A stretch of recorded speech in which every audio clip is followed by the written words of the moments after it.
How y'all doing today? Welcome to El3vation Radio Podcast, people.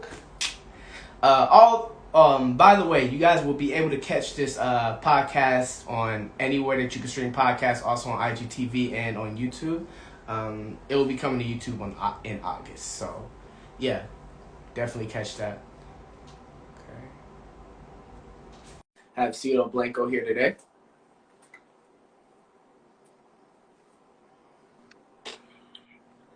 I don't know. Hey, listen, technology's a thing, man. I ain't mad at it. Sometimes you got to get right to get right. So that's how it goes. Right. You good. You good, bro. That's all.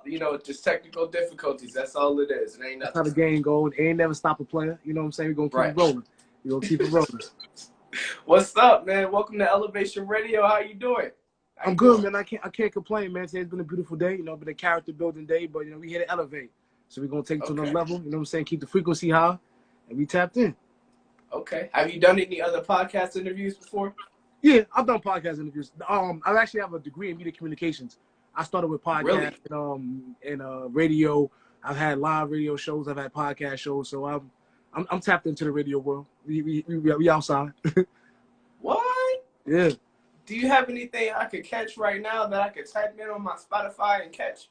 Probably not Spotify, but Apple Music. I had a podcast called Mental Riot. I'm in the process of actually bringing it back.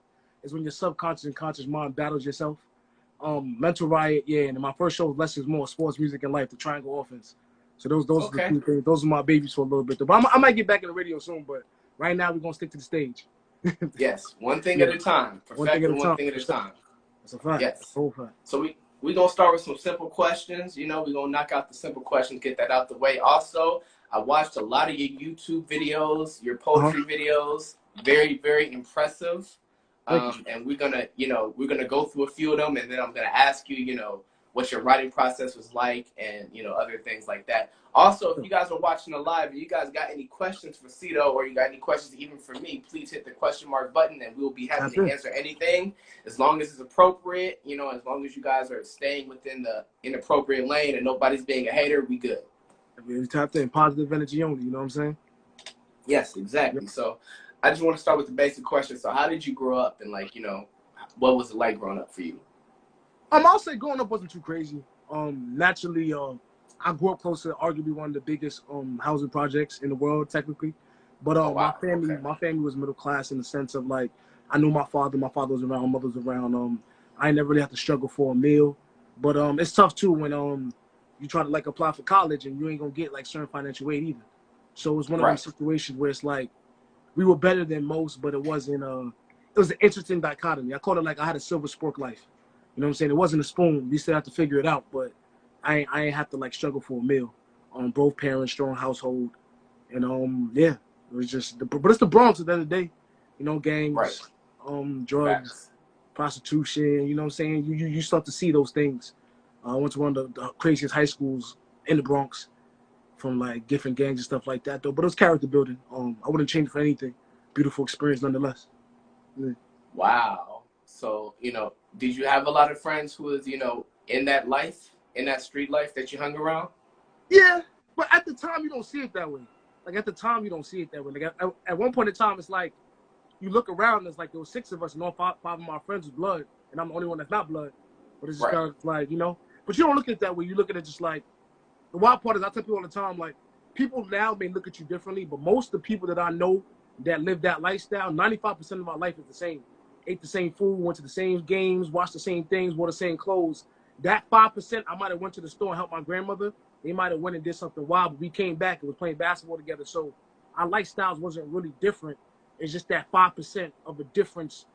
You look at them like a criminal, and you look at me like a scholar. And I think that's kind of wild, but yeah.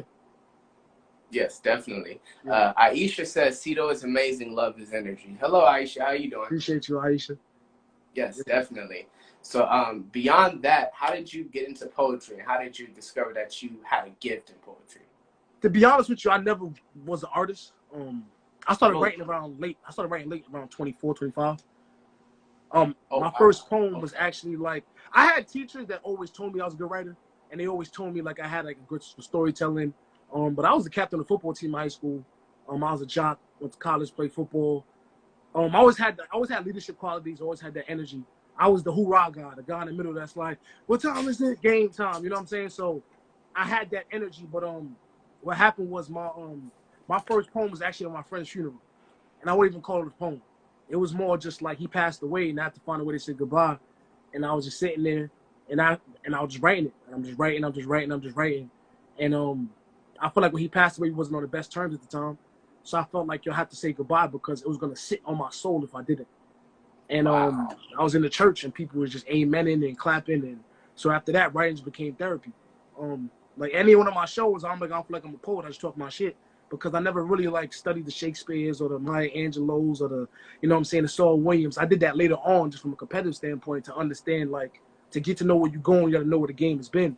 But yeah, I just felt like, and I just kept expressing myself because it was therapy. At one point in time, my pen was the only thing that would listen. So I just put it all in my pen. And then the world was like, yo, you like that, keep doing it. So I just kept on doing it. There we go. Damn, yeah. That's beautiful, bro. And that's something that you just said. It's funny that you say that you discovered poetry very late in your life because I looked at your videos, you know, on YouTube and on Instagram, and I saw you live. So you've been acting like you've been doing this all your life. Amber, what up? It's tough because it's like sometimes like God will prepare you for something your whole life and you don't know it. And I feel like that was one of them situations, like when I started to get on stage, because I really thought I was going to the NFL, like the whole buying my mama pink Range Rover, cutting it down, right. You know what I'm saying? Like wearing the hat, crying from the commission, all that shit. And then when it didn't happen, it just made me look like, dang, like, but that maybe wasn't the plan. God will sharpen you and mold you into a role that you don't even know what it is yet. And then he'll create a lane for you.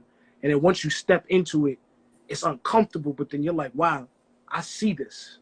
Like the vision for this, like, seems clear. Like on some real, I can see clearly now the rain is gone type shit, you know? And once I stepped on the stage, it's just, and the irony is the stage was the only thing that kind of gave me that missing feeling of being on the field. That like, it's showtime, it's time to like lace up, put the cleats on, throw the helmet on. So that same energy, that same feeling, and eventually like the competitive side of me was just like, keep going. Like if they nice over there, then let's go over there. They writing books over there, let's write a book too. Like it was just more just like, if that's what y'all doing, that's what we do. And that's just it. Yo, well going, but they are. Yeah, so. Okay. Yeah. That's great, man. And also you say a lot of stuff about competition and competing. So like, are you a competitive person by nature? I'm a competitive person by nature, but I will always realize that the biggest competition is the person on the live right now. Like I'll compete with myself to the fullest. I feel like I've been put here to inspire and to let people know, like, to be the best version of themselves at all times. And that's the most important thing we can do. But naturally, like from a competition standpoint, like, yeah, like I'm Jamaican. We're very competitive in our bloodline. From the Bronx, extremely competitive. New York is a very, very like crab in the bucket mentality at times where it's like, you know. And one of my friends, Chuck, says this line, but I live by it too. It's like, yo, when they say that nigga, I'm either him or I'm one of them. And that's just what we feel. Like, that's how I feel. And I got a lot of mans that feel the same way. Like it's not about, like, it could be more than one person. That's it. And as long as I'm the best version of me, nobody could be me better than me. And that's how I feel. And that's how I live. Wow. That's bars, man. That's motivational for you to say stuff like that. And it sounds like you're very, you got a mind on you. And it sounds like you know a lot and that you've learned a lot from your past. So for you, what's one of the biggest lessons you've learned from your past? I'll honestly say, and I'll say it today, I trust the process. Trust the process. Because you don't know what, like, you're never going to understand the lesson in the lifetime of the lesson. Like, when you're studying for the test, you don't know the answers on the test or the questions. Right. Your job is just to read and understand it all. So to me, I'm tired of, like, I spent so much time in life trying to find the questions on the test. And it's like, yo, bro, just study. And if you stay ready, you don't have to get ready. Because sometimes you may pass the test, but then you fail the class. You know what I'm saying? Right. So to me, it's more like understand the why of the whole thing. Because if that's the case, I could get an A in the class but never use it again. Or I could get a C and I'll wear it with me for the rest of my life. So I think the most important thing I learned is trust the process every day of it. Wake up and love it and understand it because you need it. You don't know when you need it, but you're going to need it. So I just look at it like that, like, yo, just trust it all the way. Yes, definitely, man. And you mentioned something about why. So like, what is your why? Like, what keeps you motivated? At one point in time, what kept me motivated was like a chip on my shoulder and feeling like, being counted out. Just feeling like, yo, like there's so many things I feel like I should have accomplished, but I didn't. Right now, I feel like my why is just laying a blueprint and a foundation for just young minority men to be vulnerable, speak their truth, and grow. Keep that masculinity and that testosterone to a certain level, but also understand the balance of the ins and outs of what this life can do to you and how it affects you. Right now, I'm just like, I don't like how black men age or minority men age. I don't like how we develop. I don't like how survival instincts hinder us after we pass survival. And I just want to create a blueprint in a space where we can get, like, we can either, I understand why it's there, because trust me, we got the RIP list was ran out. But also, once we get to a space of living and growing and balance, like you said, like I said, we need to understand what that is. And I don't feel like I designed that for me. I've just seen people ask me those questions, or I've seen older black men at shows like hug me and almost cry. And I know that doesn't happen. And it made me once again realize that, yo, like, it's not for me. Like, this gift ain't for me. So if this is what I'm supposed to do, then that's what I'm going to do. Wow. That's, man, I've been doing these interviews, and the last few people I've been doing be speaking some knowledge, including you. You have a lot of knowledge, man. Yes, your life has taught me some things. One day I just stopped talking and I started listening. Like, for real. Yeah. Okay. And the way that you talk, like, I said this the other day. I said this to somebody else, but like, I'm saying the same thing to you because I think it applies to you too. I bet you a lot of people come to you for advice, if I had to guess. Yeah. I've had a lot of people come to me for advice before, in life in general. And that's a good and a bad thing. Yes. One thing I advise is never give advice when your cup isn't full, because it's coming from a different place. And I've also realized that the only difference that separates me from a lot of people is that I'm just sharing my mistakes and my art. We all going through this. Like, what I'm saying ain't new, ain't nothing new under the sun. Some people gonna look at it different because I wear certain clothes that are relatable. Some people gonna relate because of the color of my skin. Some people gonna relate because of my tone or my flow, my delivery, or some people gonna relate because I got a beard, whatever the case might be. But I've just learned that, like, it's extremely important to give advice and tap in and let people know that I can only speak on what I do. And from that standpoint, you can take that and understand that you're not alone. So understand that my blueprint ain't your blueprint, but exactly, you have a blueprint. And as long as you're on a journey to find your blueprint, you can look and say, great, I can find mine too. But don't follow my blueprint and think it's going to lead you to where you need to go. And I see that a lot. And I'm not knocking anybody that does that, but I'm just saying, me personally, I know that can lead somebody down a path that's not for them. So the only thing I want somebody to do is step up every day and say, all right, if Cito could do it, then I can do it too, in my way. Just don't do it my way, do it your way. Yes. Kanye said something that stuck with me forever. He's like, you're a fan of Kanye West, you're just a fan of yourself. Because he gives you the code for self-esteem. And naturally, that's just what it is. Like, people are just fans. Like, people love artists because they allow them to be fans of themselves. And that's really the truth is. That's why they love it. It's just the truth. Yes. Wow, man. I'm really loving this interview so far. I really am, man. You have a lot. I can't wait to see how far this conversation can go. Skinny J says my brother Cito has been dropping gems since I met him. Okay. Man, Skinny, what up? That's my boy from Charlotte, man. Skinny. There's not a lot of people in life that genuinely support you the way, like, on some, like, really support. Like Skinny J is one of them dudes that no matter what, like, when them budgets come in and the budgets be real, you allocate certain resources for people like Skinny J because good people need to win. Tap on Skinny J, he in Charlotte, you always hold it down. He bought them Bojangle biscuits when he was out in Charlotte, had to pop up with the honey. I ain't forget about you, Skinny, man. The Bojangle biscuits still slap, baby. I'm being Charlotte soon. Got a show there August 3rd, so I'm gonna tap in with you, bro. I want to ask you another deep question because at the beginning of this podcast, you did say, no bad vibes, and you mentioned that. So how do you keep your zen? How do you keep your sanity? Be honest about losing it. I don't advise everybody that. But like right now, it's like I just find like life for me, I realized for too long has been 0 or 100, and like finding that 50 was really just kind of tough. But having good people in my life, people that like now, like I thank God I got friends now that call me and say, are you prepared to tell me, like, can you deal with what I'm about to give you? Because if not, then go take care of what you gotta take care of. And like at one point in time, it wasn't that. People calling you like, yo, this person did this, he shot at me, you know what I'm saying? Like now people are like, are you okay? Like what's going on? Like, can you take on the energy to give me the advice I need right now? Because if not, I'll speak to you later. And just even that alone, just saying like having like friends and family and people around you that actually care about your mental health and care about how you feel. I think that helps me in my zen. Naturally working out, eating good, smoking weed from time to time, I would say help.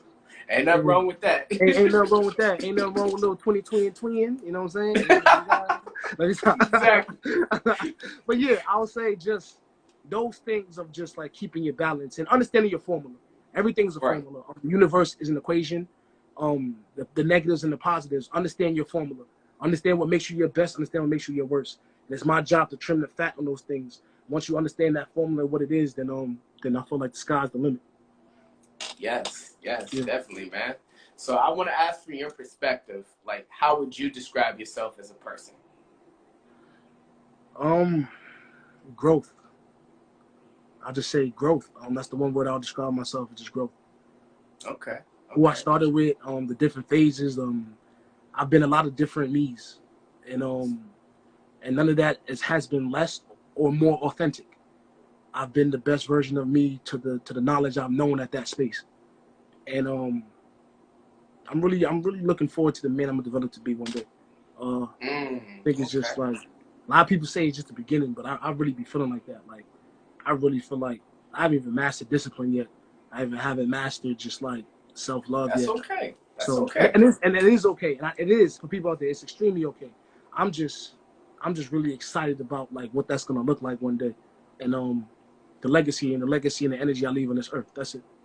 Yes, definitely. Yeah. So I would have to ask you, like, so what type of advice would you have given yourself 5 years ago? If you can go back in time to who you was 5 years ago, like what's one piece of advice you would have gave yourself? Drop everything. Like everything in your phone, every thought you had, like just put it out to the world. That and invent Dogecoin. Okay, definitely, man. like you know what I'm saying? Some of those things, yeah. Okay. And I'm just curious to know, because every writer has stuff that they haven't put out yet, unreleased things like that. Like for me, for example, I have a whole crate of poems that I ain't even put out. So like for you, do you have like, notebooks stacked up that, of work that you haven't even put out to the masses yet? Honest truth, for one, I'm not a pen writer. I write on my phone. Like, okay. With all honesty, and I'll admit this, like, a lot of stuff I still perform at shows and do stuff is like older things. Like, those are things that are from a minute ago. Like, the amount of new stuff that I have now is like, it's so good and it baffles me. It's just that at times, when you start to create and creating becomes a part of your craft and your livelihood, finishing your art is probably only 50% of it. Right. Now it's how it's marketed, how it goes out, what I'm saying, where it's directed towards. So those things at times is a beautiful thing, but also sometimes clouds the creative process. Right. And at times, like, I feel like you're afraid to be whack again. Like, I'll be afraid to be whack again. Like, I'll be afraid to kind of like do, like, all the poems that hit now at one point in time didn't hit because you have to rehearse them. You have to do them in shows. You have to slip up. I think at times we get to top of mountains and we're scared to go back down the mountain, to go back other way. And I was there for a little bit, especially during quarantine. A lot of life things happened. A lot of people I love got sick. Certain people passed away. So that affected me. But I think I'm in a space right now where like I am so excited to go down this mountain because like the shit I got for the world is like I've been working. Yes, audiobook is on the way for the book. My spoken word project is on the way. One that's on some real like Barry Wokey vibes, and the one that's on some real love letter, you know what I'm saying? Acoustic guitar, love for the ladies type joint. Another book is in the mind. That's probably gonna be 2022. So like I'm cooking right now. Like right now, I'm cooking. Like I got Vlogs is coming back. Podcasts might come back. Like I'm cooking. Like I ain't right now. It's like it took a minute for me to kind of get back because like you said, like if my why's not right, I don't want to do it. Right. Like and at one point in time, like being on stage doesn't feel fun no more. And it was like, yo, bro, you really gonna be on stage just to get paid right now? And I just said, nah. So I took some time, but I'm back. I'm back and I'm better. That's great that you don't just do it for the money or do it for a check, that you don't just get up there and just spit anything. You know what I mean? And when it comes down to, and I'm pretty sure that when it comes down to your podcast and every other, venture that you want to, get into, that you're not just doing it for the money. No, it can't. Like, the money gonna come.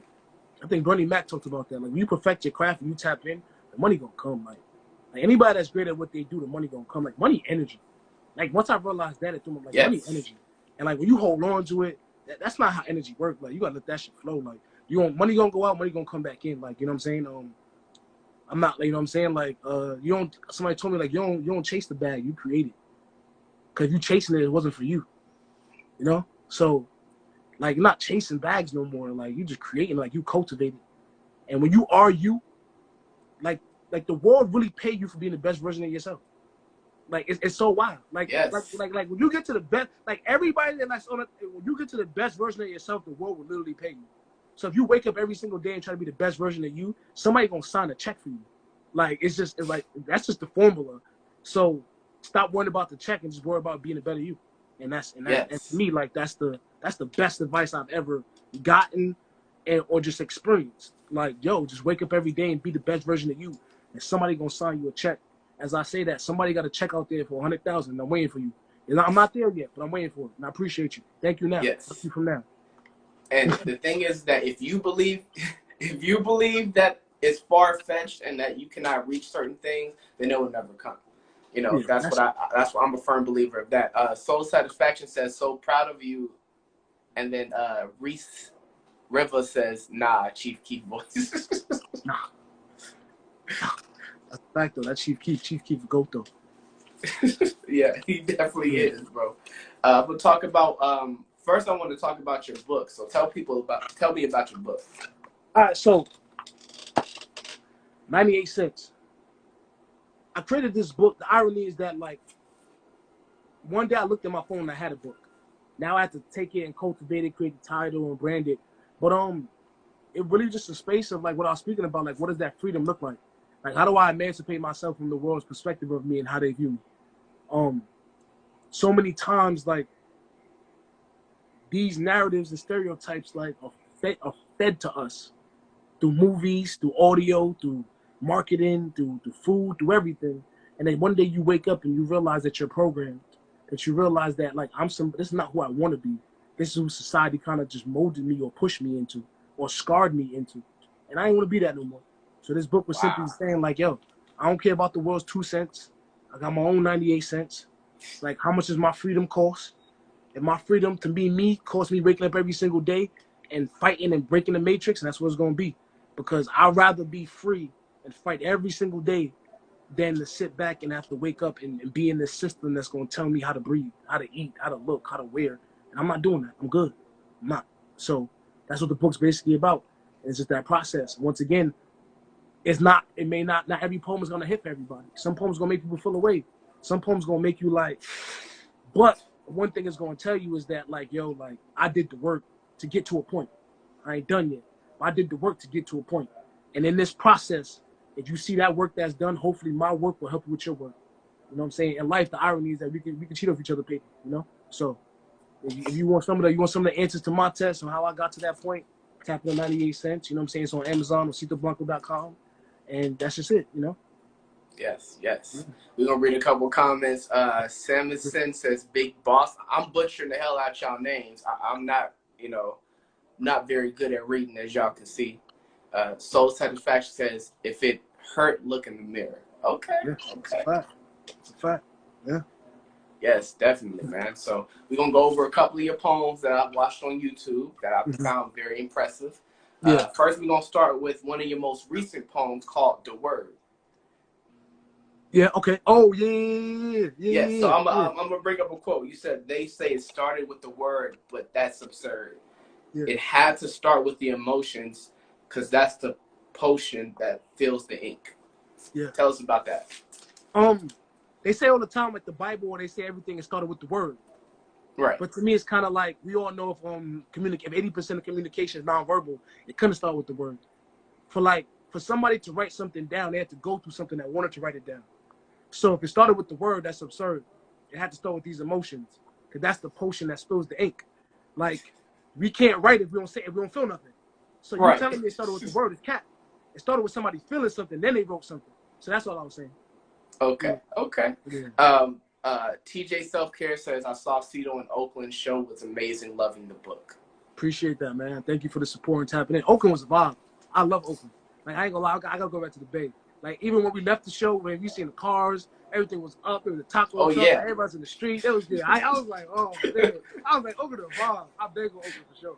I like Oakland. That's the beautiful thing about Oakland. Like, the frequency of the cities be amazing. The frequency of the cities and the love is amazing. I appreciate y'all. Like, really, like, I don't show too much emotion, but I be crying in the car. Oakland, I've never been to Oakland, but I've been to LA, but I've never been to Oakland, if that makes sense. No, it makes a lot of sense. It's a big gap. It's a different frequency. Like, to me, I love LA, but that shit vanity. Like, Oakland feel real, just like the energy and the vibe of it just feel real, it feel authentic. Certain places just carry your energy like that. The air, the people, like just the street, like the vibe of the street. And certain places I just love the vibe of their street. Oakland, one of them places, I was like, from the moment I stepped down, I was like, I get it. Like, you know what I'm saying? Like, all the Too Short and E40 songs made sense. Like you go to places, it starts to make sense for you. Like, I get it. It makes sense. So yeah. Okay. Okay. Yeah. Yes. Also, I want to mention a performance that I saw you in person live at Poetic Soul out here in Phoenix, Arizona. Can you tell people about that performance? So the Poetic Soul performance was fine. I loved it. Besides Phoenix being 10,000 ovens put together, opened up. Yes, it is. Yeah. Like, besides Phoenix being as hot could be, it's amazing. And it's surprising. I know how many black people was there. I just love the vibe. Like, I've been tapping into like instruments and bands and music and stuff more. Still doing the poetic stuff, but I just loving the aspect of just the frequency of music. So it was just a vibe. And honestly, like, just how the show started so hot. It was just kind of like, you know what I'm saying? Like, the band started playing Nelly Hot in there. I'm on the stage while I'm just like, dang, like, I was gonna start with a poem, but we're just gonna get turned real quick. So yep, you started performing. I was like, oh, is this the performance? Okay. Yeah, it wasn't. It really, but once again, as life shows you, like, hey, when something is there, who am I to not accelerate the vibe? If that's the vibe in the air, then let's get it. You know what I'm saying? When my time is there, it'll be right. But if this was going on, let's run it. You know? So yeah. Yes, definitely. Somebody said Disney JK said the Inglewood show was fire. Okay. Inglewood was a vibe. Oh, you talking about Inglewood? Matter of fact, I think that's right. Let me stop saying LA. Inglewood, because we was in Inglewood, and I like the fact we was in Inglewood, but it was fire. It was amazing. Just the vibe. We saw the theater out. It was cool. It was really, really good. Just the energy, like they popped out. They really popped out. Yes, and I'm so glad that you visited Poetic Soul. Definitely come visit again, even though I know it's like on the other side of the country, but still, you know what I mean? I'm gonna tap back in. Like, Cosmic is the homie. I'm gonna tap back in for sure. I love Phoenix. Like, even the next day, like, we stayed there. I went to a couple open mics at a Jamaican restaurant. Like, I went to a different couple of just different vibes. So, like, I love Phoenix. Like, Phoenix is really a cool. They had a bar. We was at a bar. Me and Curious had a bar. They had Drake night. They was playing Drake songs. You have to write down the song in a year. So it was just cool. Like, the energy in the city was a vibe too. Like, honestly, I bang with Phoenix. I'm just too hot for a big nigga like me. Hey, I might go there and lose a quick 50. So I don't know. I might see though. I might pop back up. Right, I feel you. Another city I want to mention is a city that I grew up in. Have you ever performed or want to perform in Las Vegas? Yes. The irony is that we had a Vegas show. We had a Vegas show lined up. We were supposed to come back to Venus and a Vegas show lined up, but certain things happen with certain people in their family, you know. So certain things you have to go home and take care of. And at certain times, one thing is when you have family and you do things, you're on the road with people that you care about and you love. Sometimes doing certain shows without them don't feel right, especially in situations where they got to go home and take care of the responsibilities. So most definitely, never been to Vegas, but I want to go to Vegas and I want to tap in, you know, just especially in Vegas, it's showmanship. I'm a poet. That's like the space I choose to put my creativity right now. But I just love entertainment and I just love vibes and like Vegas is just Vegas. The lights, the vibe, the energy. Like I gotta touch Vegas just on some real sister act. Like you know what I'm saying, Whoopi Goldberg beginning scene type vibe. You know what I'm saying? Like get there and tap in. Like right. I feel you, bro. So have you ever performed overseas before? Yeah, not overseas. You know what I'm saying? Not overseas. I wanna get there. Honestly, like me and my bro Marley, we trying to set some stuff up in Jamaica because I'm from Jamaica. Like when my family's born in Jamaica, I was born here, but I want to do stuff in Jamaica. London got a vibe. London got a great poetry scene. Yes. Toronto, even Europe. Europe is dope. But we know, but I know exactly where I want to go. Like motherland. I want Egypt. Africa. Okay. I want Egypt. I want Nigeria. I want Ghana. I want all that. Give me all that smoke. Wow. I don't want the stage neither. Take me to the tribe. Take me in the middle of the tribe. I'll go there with a Yankee hat on and all that. Let's get it. You feel me? Like, I don't care if they understand what I got to say, but one thing I know about our people that, like, one thing about what we say is not what we say, is how we say it. And with the passion and the love, we express it. So even if they don't know what I'm saying, they know what I'm saying. And I want to connect to that. And that's just real. And vice versa. So, yeah, take me to Africa. Leave me there, man. I'm with it. I'm here for it. Wow, I love the ambition because, you know, Africa, to perform in Africa, that's major. You know what I mean? To me, I feel like it's full circle. Yes, definitely. It's full, like, it's no, we not gonna cap. We all know where it started. We all know where that come from. So to me, I feel like that is 100% full circle. It only makes sense. Facts, bro. Facts. Yeah. I'm gonna get into another poem of yours. Sure. Wow, man, you got some ambition. Okay. Yo, I ain't gonna lie, you caught me at a great time too. Like, man, I was on the West Coast for probably like 13 days, on a tour right now. Certain things are just flowing, good space in life. So you really caught me in one of those spaces where it's like, yo, I'm really in like go mode, writing mode, creating mode. I'm ready to take on life. That's what's up, man. That's what's up. And I'm glad that I caught you, and you know that I caught this interview because I'm like I said before, this is a really good interview. And I want to get back into your poems. I want to mention Pure Black Love. Okay. So Pure Black Love. First, I want you to tell me what was going through your mind when you was composing that poem. All right. To be honest with you, Pure Black is actually, it means black boy because pure, I forgot in what language it means black. My friend has a brand called Pure, and he had a shirt, and the shirt was for Black History Month probably 3 years ago, and basically on there was this kind of like I forgot the saying on it, so he wanted me to wear the shirt and write a poem for it. So in the process of it, I started writing for it, but then like in it just started to flow, and as it started to flow, it started to express just how I felt about at times of being a black man or being black in America, and like I say a lot of times, like sometimes you write words, but sometimes words write you. And that was one of them poems that it just like, yo, it just wrote bars. Me. Yeah, like it just wrote me. Like I didn't have to, like every writer knows when like you don't have to like, when you just like, it was one of those days where it was just like, right. It was just going, and I just tapped in. So yeah. Yes, definitely, man. So I want to mention a quote or two, if you don't mind. A quote that stood out to me was when you said, "America, you're great, but you could have been a wine." It's facts. We know wine takes a process. Right. Like wine, the longer you hold the grape, the better the wine is. Everything in America is synthetic. You won't microwave things. It don't work like that. Yeah. If you sat back and you actually just trust the process and went through it, it could have been wine. Right, exactly. Wow. What they say, America's just a first world country with a Gucci belt, or third, whatever. They say America's third world country with a Gucci belt. Like we had like the original viewpoint of what America could have been and how it could have been was amazing. But y'all want to microwave it, and now look where we at. So that was what that was about. Yeah, man. You know, America as a whole does vibrate at a pretty low frequency because of how materialistic people are, and just because of how, you know, people depend on name brands, and, you know, they depend on foreign cars, and they depend on all this other stuff to keep them happy. You know what I mean?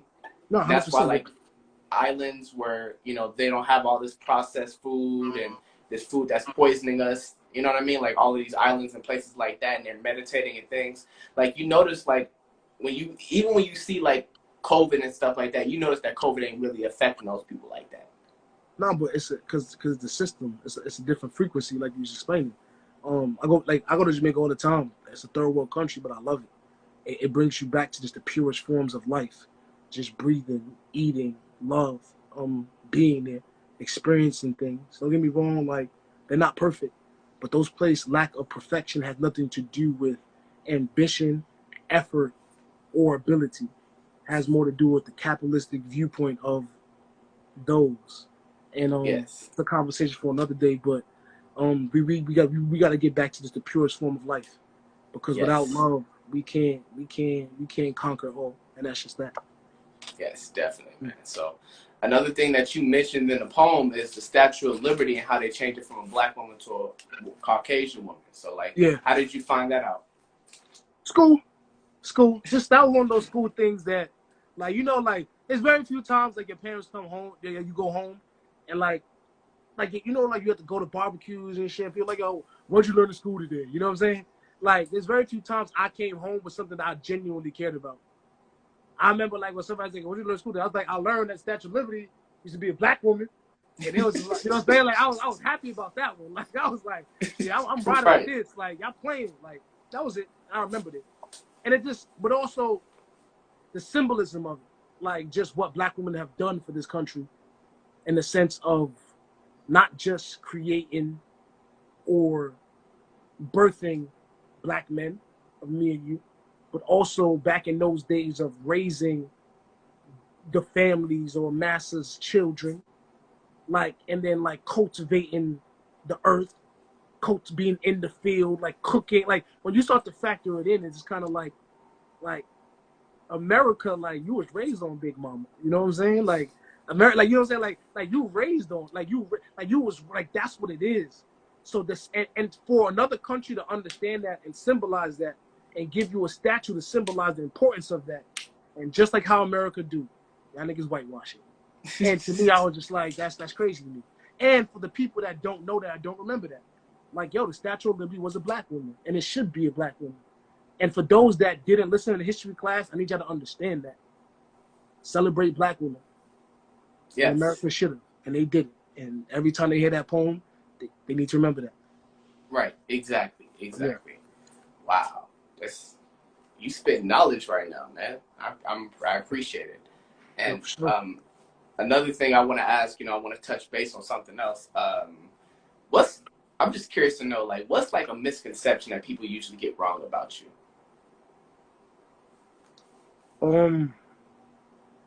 That I'm serious or I'm like an asshole. Like, yeah, like I don't know, like it's weird. Like when people especially when people meet me off the internet, like they never see me in person, they just kind of like, I didn't know what to expect, but I didn't expect this. Like what? Like I'm human? Like, you know what I'm saying? Like that. I think that's the part that I think people, the misconception is just like more just like, yeah, like right. Like I'm not human. Like yeah, like I'm just not a But most of that only happens if you've never spoken to me, you don't know me. Like the people that know me know, like they know my heart, they know where I stand, they know, like I feel like you get what you see when it comes to me. Like, you know what I stand for, you know where my integrity stands, you know what I'm fighting for, you know what I love, you know what I care about, you know how I feel about my people. Like I feel like it's like my heart is on the sleeve. Like my heart is on the sleeve, so y'all know. But I'll say that.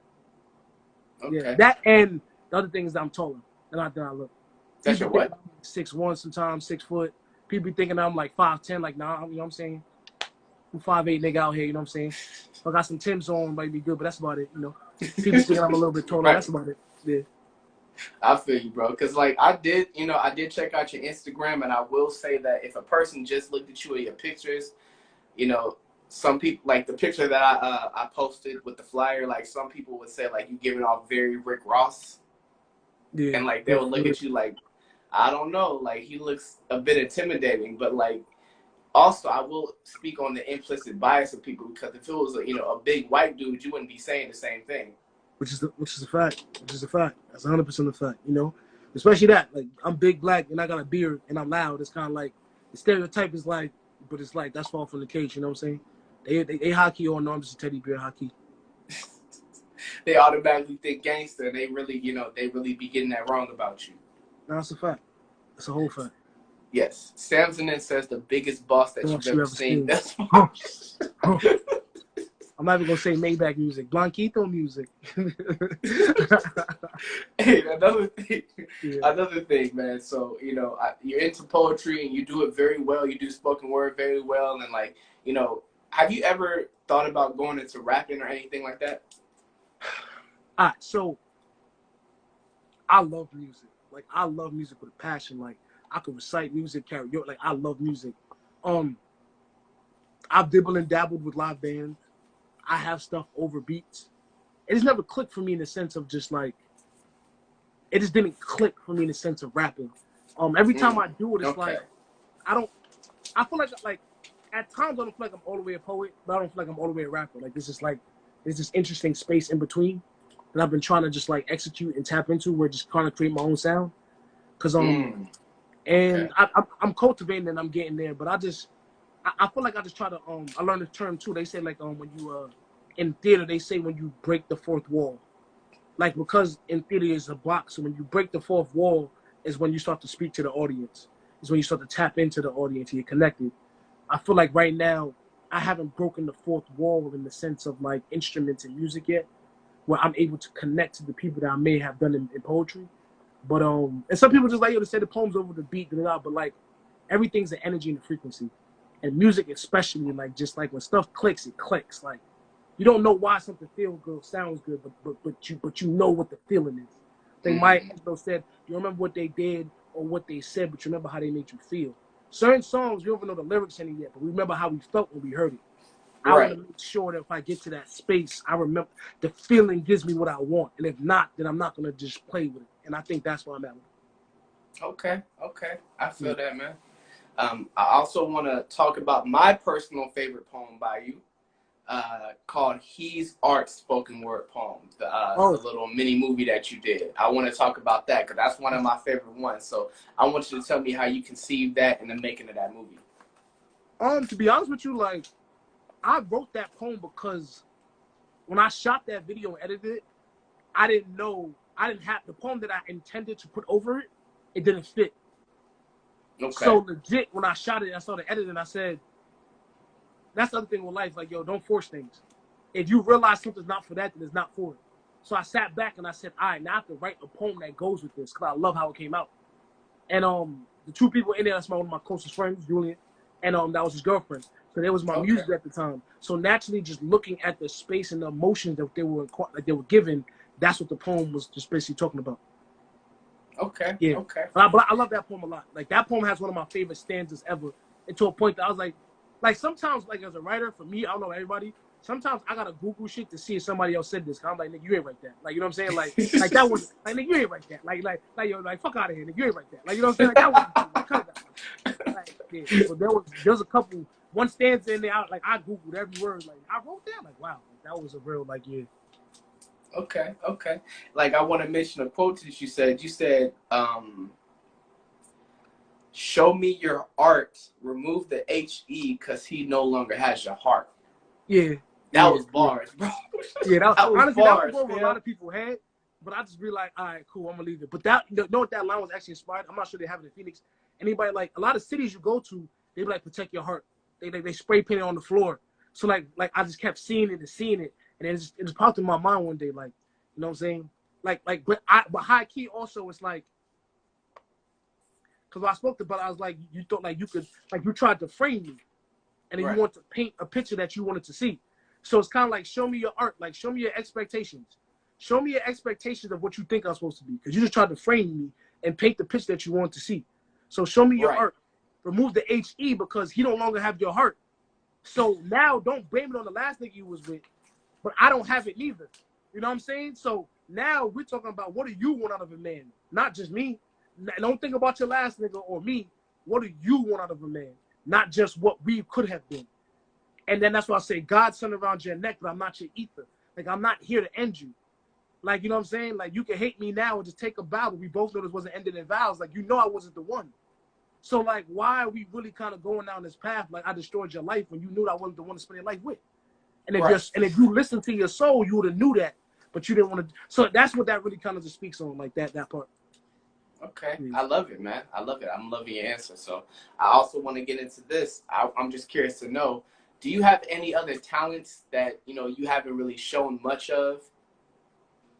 I wouldn't say I haven't shown it, but like I started with acting. I've acted before. I want to get back into acting. A lot of the videos, most of the videos you see on my page of anything I've either edited or shot, unless I said somebody else did it, or there's somebody shot and I edited. Okay. Excuse me. I've worked clothing brands. I've worked on that. I've upcycled clothes. I do a lot of different things. I won't even say a jack of all because, you know what I'm saying, I really be tapped in. I really just see myself as a creator overall. And I tell people all the time, like, when you have the eye and you know how to, like, you know what you want to express out of yourself, creativity or these things are only like ABCs. So like you learn a new language. So like if I pick up a camera today and I learn the camera, I'm gonna shoot with the same perspective I write with. Or if I decide to act, I'm gonna. So the only thing at that space is like once you hone that eye or you hone the gift, all I have to do now is learn the ABCs and anything creative, and I can put it onto that. And I understand that. So to me, I look at it more like right now it's just writing. But if I decide to want to pick up and freaking play the flute one day, now I'm going to have to take the time to learn the ABCs of the flute. But once I learn it, I can still do what I'm about to do in poetry, but on that, because it's still just the language of my soul. And so to me, I love just the creative aspect of everything.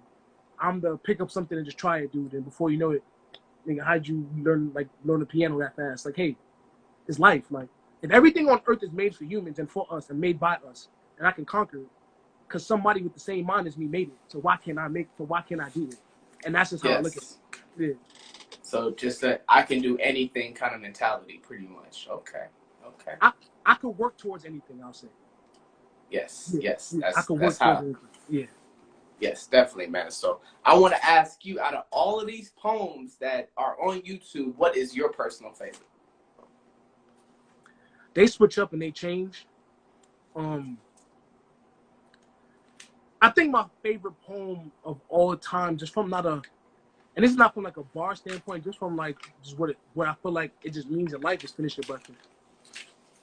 Okay. Yeah. Okay. Just because it's just like so many of us just never finished our breakfast. Like we just never kind of like really hopped off the porch with the right mentality and a full stomach, and most of it was just survival. I just want to and I want the next generation of us to finish our breakfast. So once we come into this world, we're not trying to just like find food because we're starving. We know we can actually like cultivate what is it that we require and what we need to take our people to where we need and where we deserve to be. I love it, man. Yeah. And I also want to talk about your very first upload on YouTube, the poem on your Mother's Day poem. Tell me about that. I forgot about that. I ain't even gonna hold you. I don't even know what that was about. Like 2016, bro. That was probably 2016. Yeah, I think it was a Mother's Day poem. I don't even I love my mom. My mom plays such a special role in my life, and how to just express that. So that was probably just a Mother's Day poem, of just expressing what that is, and just the motherly energy, like just what that looks like. I gotta go back and like. It's funny because I always want to drop a poem on Mother's Day, but I never really. It's gonna come on Mother's Day. I'm gonna really drop another. I got them in my phone. It's just it has to be the right one that I wanted to come out a certain way. Okay, that's what's up, man. You did your research, right? You did your research. I had to go back and tap in on that one. I forgot about that. I also want to bring up the tour. We are back outside Poetry Pack. Tell us about the tour. The tour is amazing. One day we sat back. We did a couple shows. Kira J was my best friend. I met Kira a couple of years back, and from that standpoint, Kira plugged me to Mike and Maui, and like on some like, yo, Maui be like, yo, we in this city, we in this spot, pull up, you want to perform? And I was just like, yo, let's get on the road. Like I'm with it. So I hopped on the road, and we've been doing shows before, and like one day we just sat back like, yo, we gonna do this together. Like we gonna hit these cities up. Like yo, outside's opening, people want the poetry, you know what's going on. So they said, hey, let's do it. We sat, locked ourselves in the room, put down 20 cities, started calling venues, what it's gonna cost, booking hotels, how many miles to this spot, who gonna drive this, who gonna do that. Let's create these flyers, let's get this merch, let's get these books. And once again, we just say, let's make it happen. But it's been one of the most beautiful experiences of my life. I think we 6 cities in. We hit Cleveland on Sunday. Then we got Cleveland, Detroit, Chicago coming up. After that, we got Atlanta, Charlotte, Richmond, Raleigh. Then we got Tampa, Miami. We ain't forget about. I'm from New York, so New York, we ain't forget about you. We gonna tap in, and then from there we just taking it to the moon, taking it to the stars. Yes, we're just trying to get right. And it's been a great experience. It's been a really great experience. Shout out to Just Mike, the poet. Shout out to Kira. Shout out to Maui. Those are my friends. I appreciate them. We be on the road. We be out there getting it. It's a beautiful show. Tap in. If we come to your city, poetry packed. Action for a second. And what that's cool. It was just a low battery warning. I lost connection for a second. It's not. Sorry about that. But we are gonna wrap this interview up. We got a couple more questions to ask you, and then we'll let you up out of here. All right? For sure. All right. Cool. So I want you to tell me about the very first time or one of the first times when you stepped on stage, and how did it feel? It felt so comfortable that it kind of scared me. Oh wow! But in the beginning, I used to forget my lines all the time. Forget my lines so much. But I was bugging. I was trying to write 3 poems in one day and remember it and perform it that night. I was really trying to, and I had to realize this is a process. But it felt good. I think the beginning part of performing was just a euphoria of just feeling like you were not alone. I feel like a lot of time people that read books and write are used to being introverted in a certain have a vulnerability up to them. And when you're in those spaces, maybe for comfortability or just because of experience or trauma, it makes you feel better that you're alone. But the stage reminds you that you're not. And because you're not alone, that gives you the energy and the fortitude to fight through the adversity, because you realize it's not just about you. And one of my closest friends tell me all the time, he's like, yo, bro, you're not dropping poems because you don't want to. But somebody may not heal or go to another step because you playing. It's not about you. And that's when it hits me. Yo, it's not about me. It's about, the gift is given to me, but it's not for me. Yes. So I have to give the gift to the world. You give the gift to the world will give you anything you want. You hold on to the gift, that's the most selfish thing you could ever do. And I tell people all the time, all the writers that don't like to perform, yo, the poem isn't for you. Give it to the world. Somebody's going to heal because you gave it to the world. So anytime I get to that space where I don't want to give or perform, it's not about me. These people come to these shows to have a vibe, but they also come to these shows because they need to hear something that maybe if I said it, or Kira, or Mike, or Maui says it, may hit differently and trigger for them to be better in life one day. And I don't even need the credit, or none of us need the credit for it. My job is to pay it forward. So, yeah, that.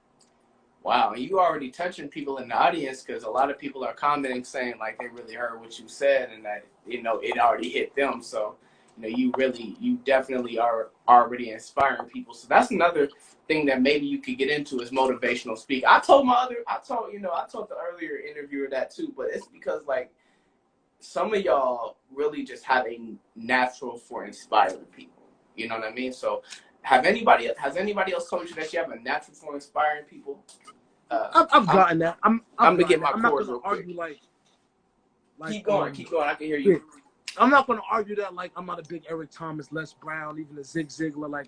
I'm a fan of all of them just simply off the fact of how they speak, they speak, the way that they speak, and But at one point in time, I've done that. I did the whole minute YouTube, get out the bed and go work out, and I learned that wasn't necessarily for me. But I've also learned that everybody gets inspired differently, and in the form of inspiration for me, some people are the rah-rah locker room dudes go out there and do it, and some people are just damn, yo, he just finished lost the game and he went to the gym. I try to mix it in with both, but I think just the aspect of just I want to inspire, but I don't feel like it should. I don't want to only put the motivation label on it. I feel like it should be a comma in it, but I don't want to only just necessarily be that though. So, but I'm gonna tap into that, speaking engagements and all type of Like, I know I'm gonna get a big TED talk one day. I'm manifesting that, but I want those things to be motivational, but it not solely be motivation, if that makes sense. Right. And wow, man. And have you ever, spoken to, like, I could see you talking to, like, high school kids or something, or, you know what I mean? Like, really inspiring them, because, when you reach the kids at a very early age, you can really, really change the child's life. Honestly, like, I used to work with kids a lot. Like, when I was right in the beginning, I used to work with kids and summer camps. And, like, the beautiful part about it, a lot of my kids that I've worked with, I'm still in contact with now. Like, they've done creative stuff. They mind frame, like, what they do, and that makes me feel good at times. But also just in the space of, like, young minds just need direction. Like, the irony is that on some of that Eric Thomas and Les Brown stuff, when they used to come in the summer camp, in the beginning, when they used to eat their food, I used to play them. I used to play all those things. I used to sit down and be like, yo, what's the mission for the day?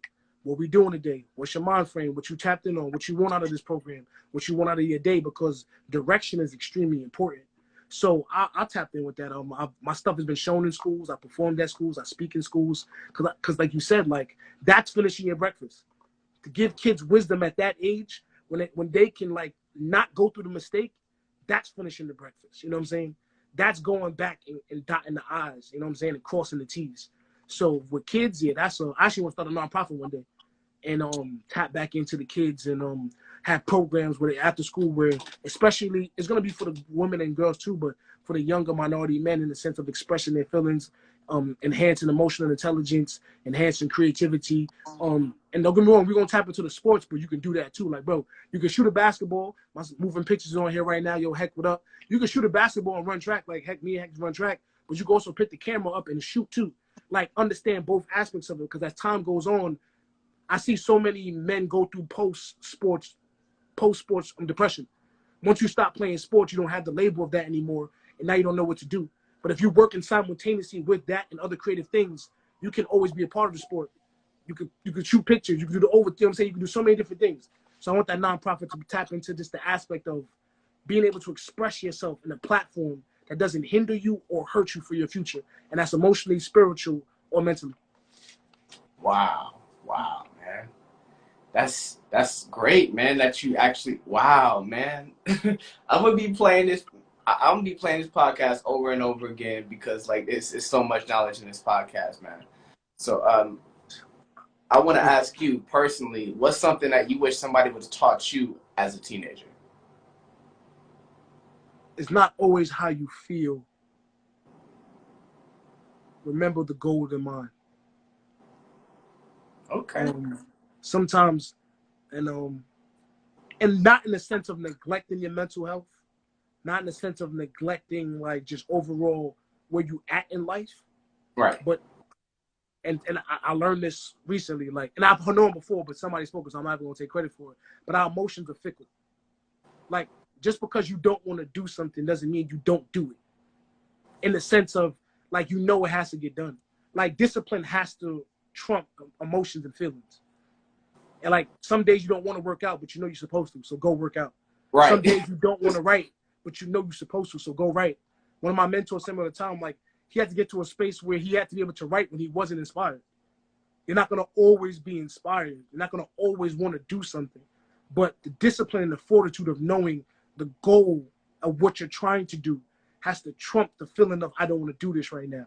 I wish I learned that at an earlier age. There's too many times I'm like, I don't feel like doing this, and that hindered me. When it's like, nah, you got to fight through it.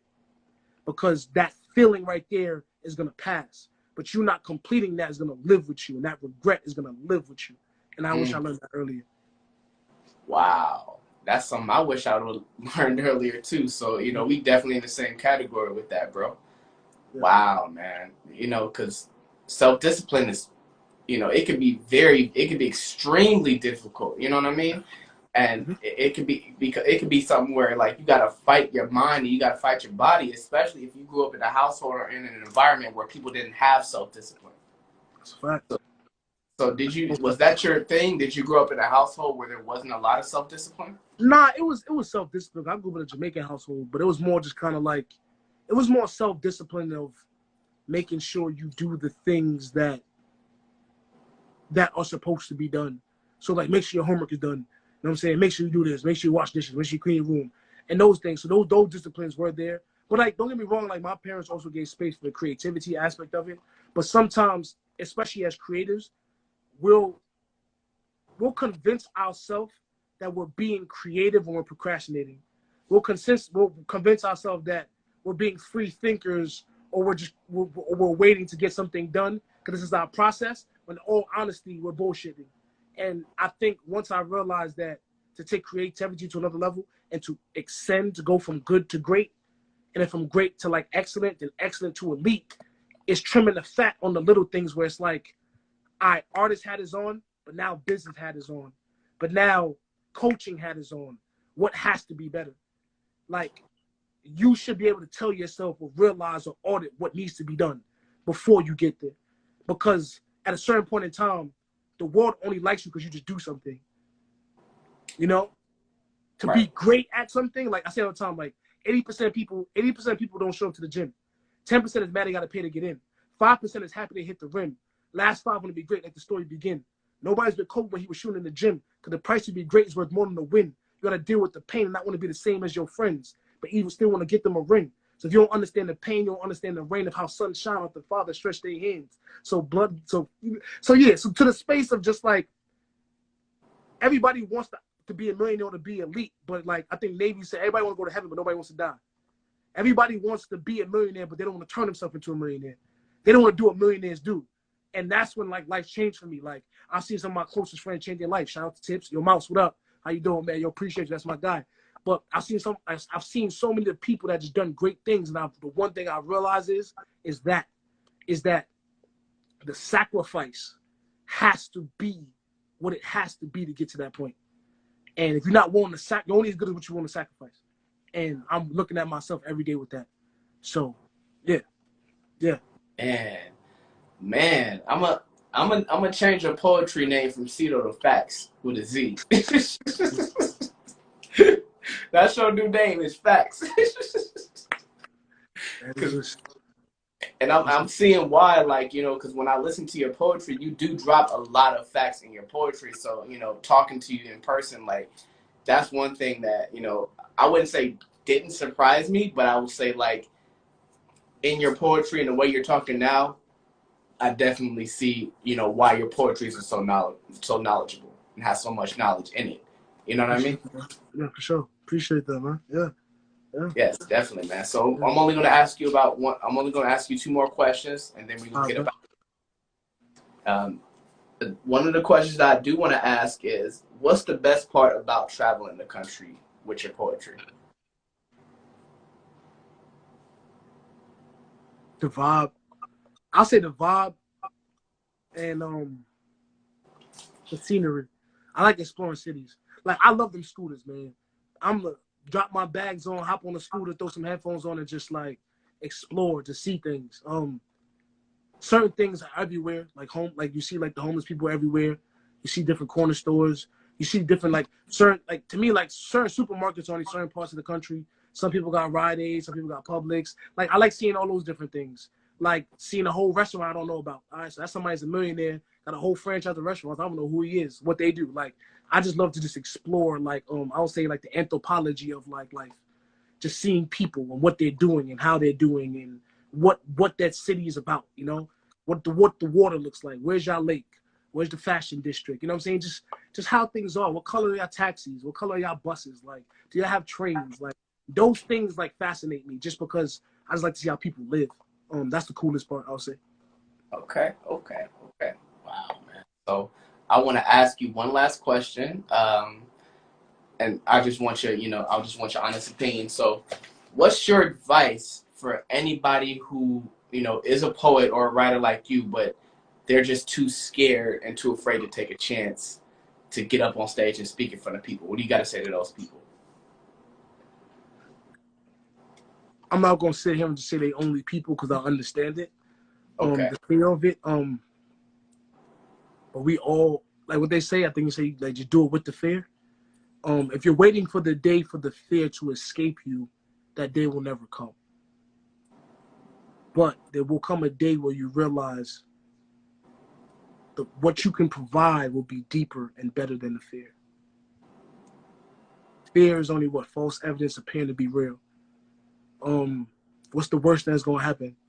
You're going to go up there and not do a great job, but the beautiful part about it is you get another chance. Kobe talk about all the time, there's really no, like, you lose, but is you really losing? Like, you don't stop. Like, just wake up one day and just say, like, all right, I'm going to keep on going.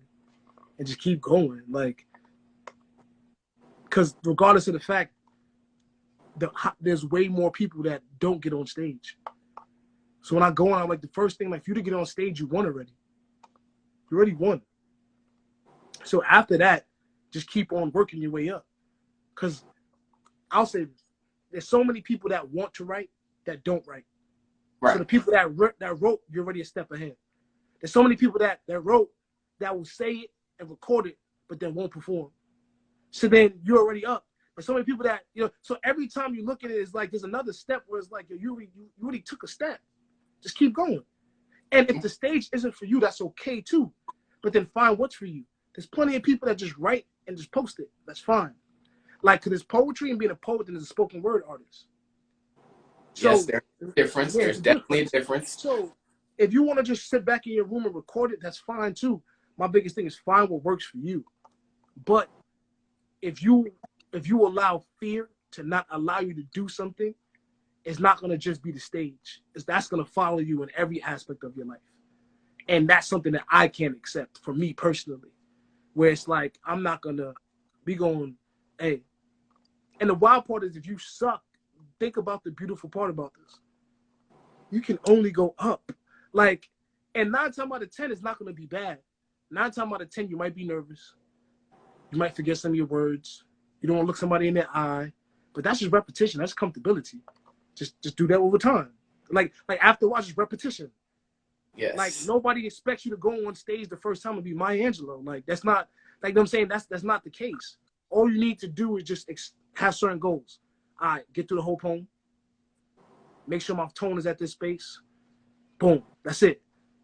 Next time, I add a little charismatic to it. Like, to me, it's just like, I'm a person of breaking things down. Like, this time is this time is that.